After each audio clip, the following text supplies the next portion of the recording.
Hi guys, it's another day on Tutorials Ghana, and today we are going to learn how to make 700 megabytes with just one Cedi on MTN Ghana.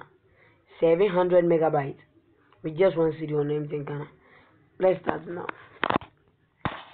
First, click on your call button, then dial star 567 hash.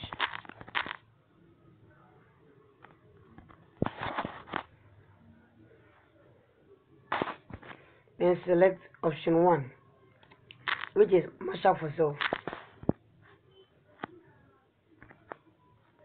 Then select option 1 again.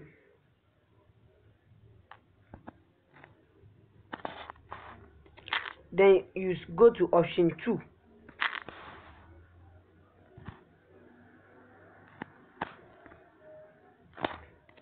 Then enter in 0.07,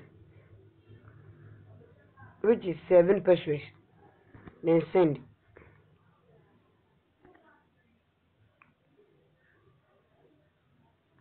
Then select option 4.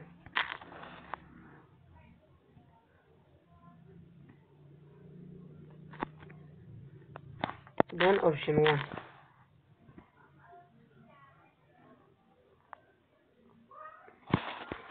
So you are going to do this till all your 1 Cedi airtime get exhausted. By the end of doing this, you are going to get the 700 megabytes. 700 megabytes on your MTN Ghana. Thank you for watching Tutorials Ghana, and please don't forget to subscribe to our YouTube channel for more updates. Thank you.